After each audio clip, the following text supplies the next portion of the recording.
전능하사 천지를 만드신 하나님 아버지를 내가 믿사오며 그 외아들 우리 주 예수 그리스도를 믿사오니 이는 성령으로 잉태하사 동정녀 마리아에게 나시고 본디오 빌라도에게 고난을 받으사 십자가에 못 박혀 죽으시고 장사한 지 사흘 만에 죽은 자 가운데서 다시 살아나시며 하늘에 오르사 전능하신 하나님 편에 앉아 계시다가 저리로서 산자와 죽은 자를 심판하러 오시리라.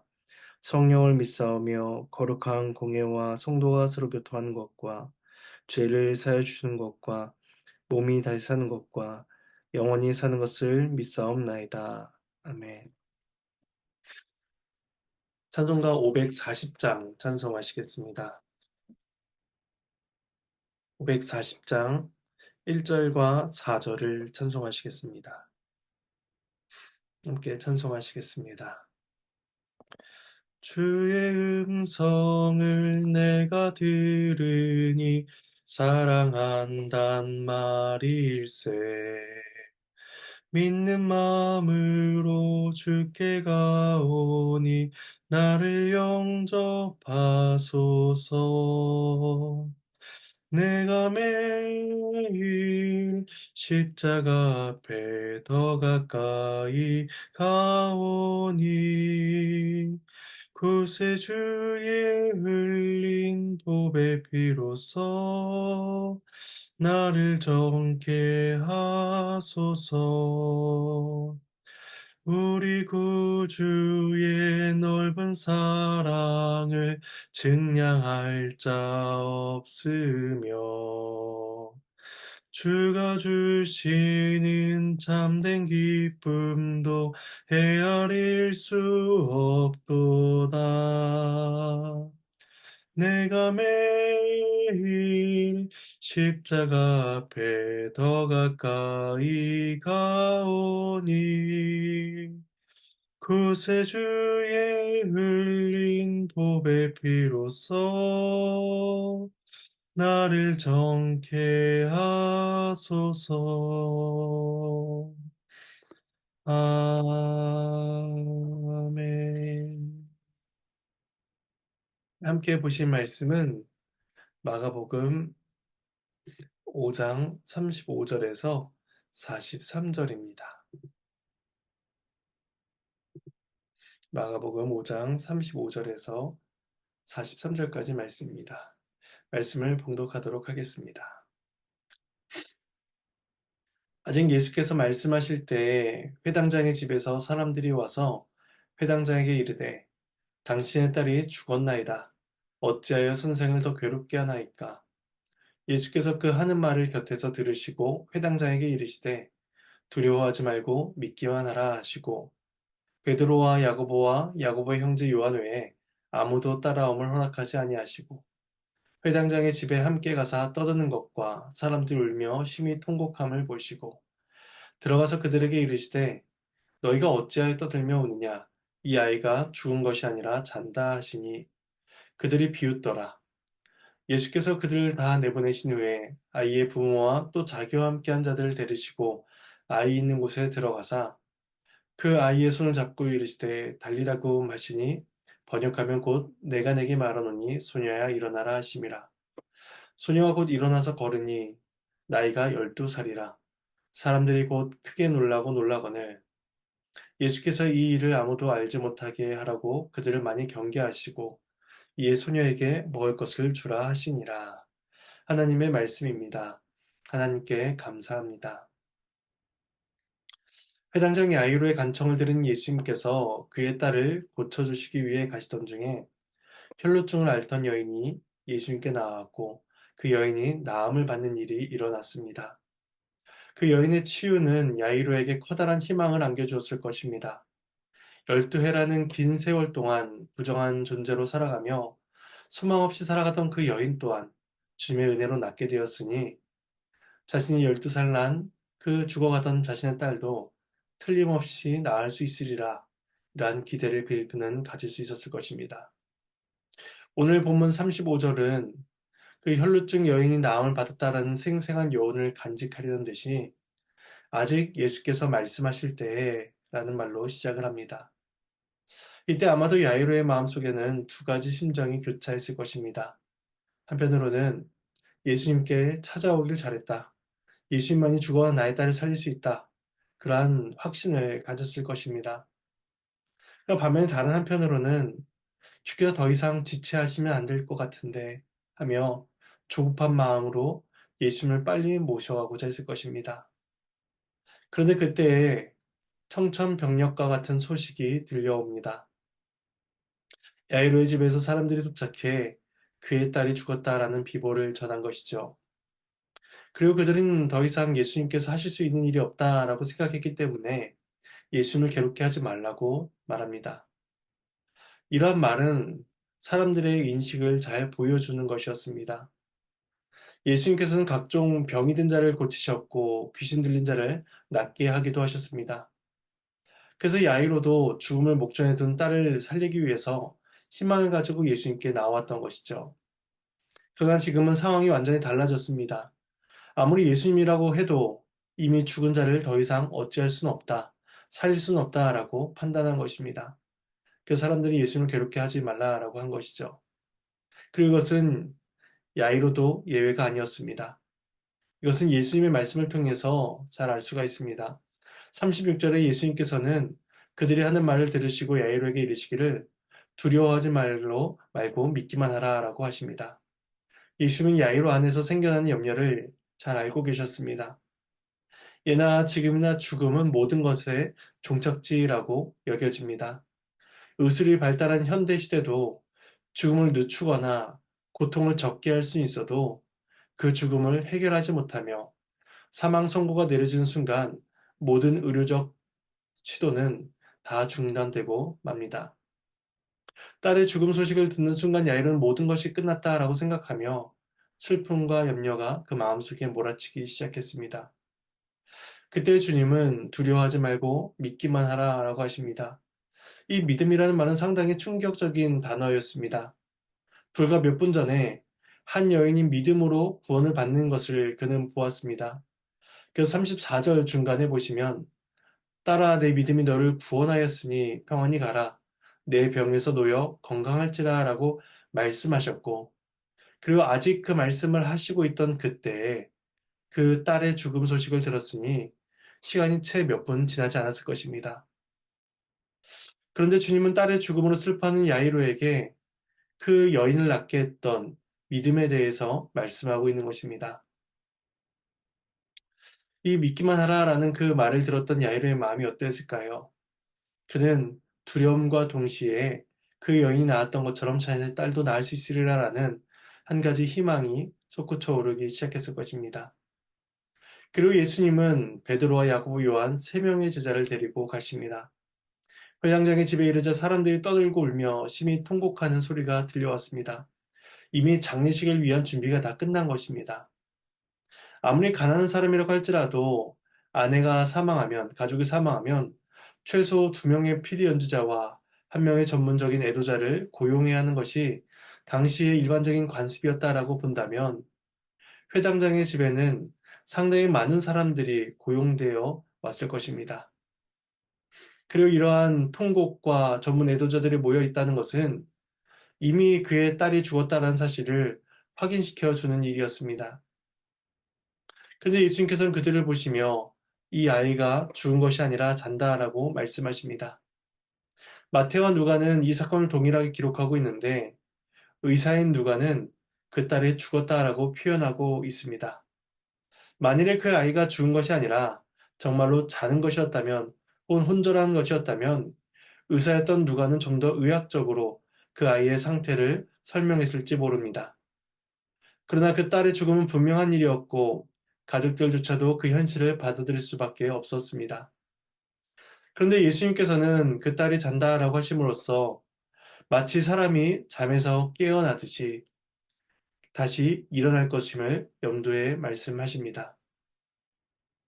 부활의 권세를 가진 메시아 앞에서 죽음이라는 것은 불강력적인 것이며 돌이킬 수 없는 것이 아니라 언제든지 다시 깨어 일어날 수 있게 하는 그 잠에 불과하다라는 사실을 예수님이 말씀을 통해서 알게 하십니다. 곧 깨어날 잠을 경험하고 있는 그 아이에게 애도, 슬픔, 통곡 이런 것은 부적절한 일이었던 것이죠. 이런 예수님의 말씀을 들은 모든 사람들이 예수님을 비웃기 시작합니다. 그들의 반응은 제게 당연한 것이었습니다. 호흡이 틀림없이 멈췄으며 아이 몸에는 피가 돌지 않아 그 몸이 서서히 차갑게 굳어갔기 때문입니다. 그리고 그러한 사람들의 모습, 통곡과 눈물이 웃음으로 그렇게 빨리 바뀔 수 있다라는 것은 그들의 애도 풍습이 얼마나 관습적이며 인위적이었는가라는 것을 우리에게 보여주기도 합니다. 그렇게 비웃고 있는 자들을 예수님께서 모두 내보내시고 부모와 세 명의 제자만 데리고 아이의 시신이 있는 곳으로 들어가십니다.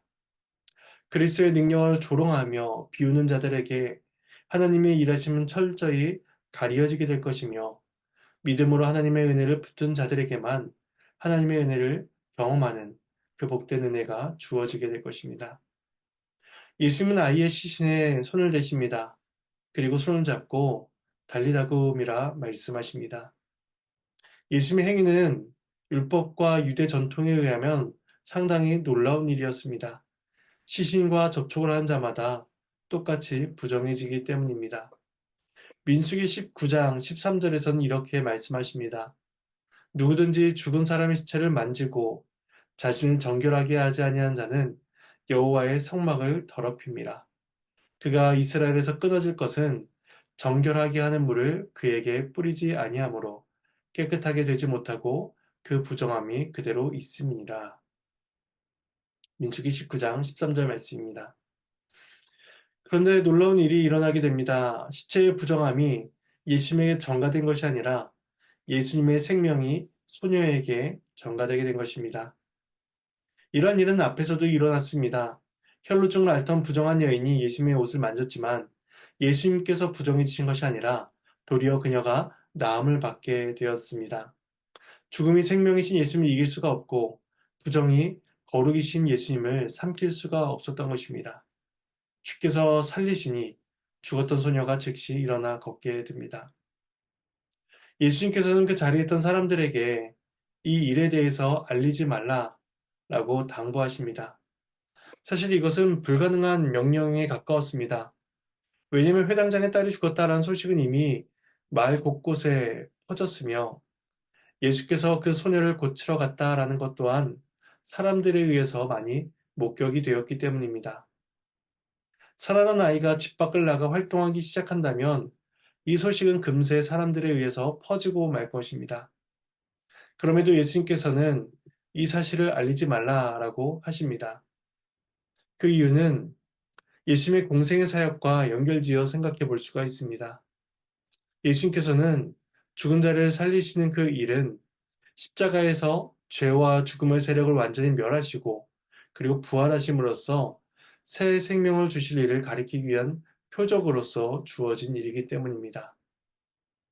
예수님께서 공생의 사역을 마치시는 그때, 십자가에 달려 죽으시는 그때가 이루어지면 예수님의 권세와 능력을 완전히 목도하게 될 것이지만 아직은 그때가 이루어지지 않은 것입니다.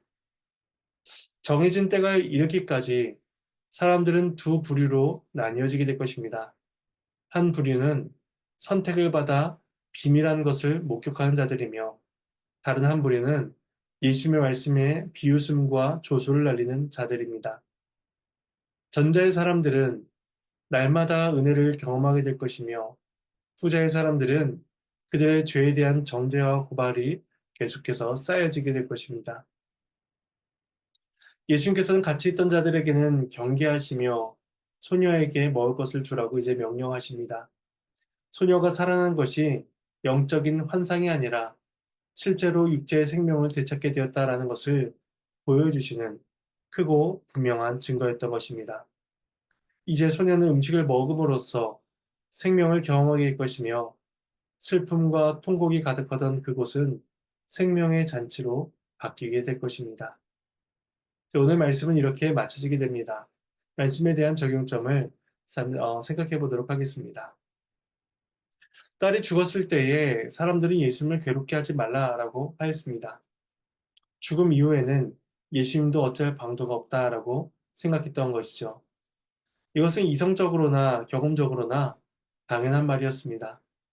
그런데 예수님 그때 믿음을 요구하십니다. 그렇다면 우리가 받은 믿음은 구원은 어떠한 것일까요? 우리는 죄로 인해 죽었던 자들입니다. 우리는 생명의 말씀을 들을 수 없고 그 하나님 앞에 나아갈 수 없는 그 죽은 자들이었습니다. 죄가 너무 중하고 깊어 더 이상 어떠한 방법으로도 깨끗해질 수 없는 자들이 바로 우리들이었습니다. 이성적으로나 경험적으로나 나와 같은 죄인이 구원을 받는다라는 사실은 불가능한 일이었습니다. 그런데 주님은 우리에게 믿음을 요구하십니다. 예수 그리스도에 대한 믿음만이 우리를 죽음에서 생명으로 옮겨주시기 때문입니다. 하나님께서 이 일을 위하여 우리에게 예수 그리스도를 보내주셨으며 성령 하나님을 통하여 중생케 하시고 우리의 입술로 예수 그리스도를 믿음으로 고백하게 해주셨습니다. 우리의 영적인 문제 앞에 다른 의사를 찾아갈 필요가 없습니다. 나의 능력이나 나의 공로를 의지할 이유도 없습니다. 그것은 우리를 더 괴롭게 할 뿐입니다. 주님 우리에게 한 가지를 요구하십니다. 두려워하지 말고 오직 예수 그리스도만을 믿으라라고 이야기하십니다. 이것이 하나님께서 우리에게 베풀어 주시는 예수 그리스도의 놀라운 복음입니다. 주님께서는 지금도 죄로 인해 죽은 자들을 부르십니다. 처녀야 일어나라 라는 그 따뜻한 음성으로 예수님께서는 죽은 자들을 불러 일으키십니다. 그런 음성이 우리를 살리셨으며 지금도 죽어가는 많은 자들을 살리고 계십니다. 우리는 주님의 그 음성 앞에 다 나아가야만 합니다. 주께서 그 모든 자들을 생명을 베푸시며 그 모든 자들에게 따뜻한 위로로서 베풀어 주시기 때문입니다. 우리가 받은 그 생명이 얼마나 귀하고 값진 것인지 기억하며 주의 은혜에 감사함으로 살아가는 우리 모두가 되어야 할 것입니다. 예, 제가 잠시 기도하고 말씀을 마치도록 하겠습니다. 하나님의 은혜에 감사를 드립니다. 더 이상 아무것도 할 수 없다라고 느껴지는 그 죽음의 순간에 주께서는 믿기만 하라라고 요구하고 계십니다. 우리가 겪는 영적인 죽음, 생명의 죽음 앞에 우리가 할 수 있는 일은 아무것도 없습니다. 우리의 능력과 우리의 공로로도 우리를 낫게 할 수 없으며 이 세상의 어떠한 탁월한 능력과 의사도 우리의 죽음을 낫게 할 수 없음을 고백합니다. 오직 우리를 위해서 십자가에 죽으신 예수 그리스도만이 우리를 낫게 하시며 우리를 위해서 대신 그 모든 부정과 정죄를 당하신 예수님께서 우리를 낫게 하실 수 있습니다. 예수님께서 우리의 자리에 처하신 그 사실이 얼마나 복되고 값진 것인지, 얼마나 귀한 것인지 우리가 늘 기억하게 하시며 그 은혜 앞에 감사하며 살아갈 수 있도록 도와주시옵소서. 그리하여 그 따뜻한 주의 음성 앞에 감사하며 모든 찬양과 영광을 올려드리기를 간절히 소망하옵나이다. 주께서 우리의 삶을 지키시고 오늘 하루도 주께 영광을 올려드리며 살아가는 그 하루가 되게 하여 주시옵소서. 감사를 드리옵고 이 모든 말씀 예수님의 이름으로 기도드립니다. 아멘. 주님께서 가르쳐주신 기도로 마치겠습니다. 하늘에 계신 우리 아버지여 이름이 거룩히 여김을 받으시오며 나라가 임하시오며 뜻이 하늘에서 이루어진 것 같이 땅에서도 이루어지리이다. 오늘 우리에게 일용할 양식을 주시옵고 우리가 우리에게 죄진 자를 사하여 준 것 같이 우리의 죄를 사하여 주시옵고 우리를 시험에 들게 하지 마시옵고 다만 악에서 구하시옵소서. 나라와 권세와 영광이 아버지께 영원히 있사옵나이다. 아멘.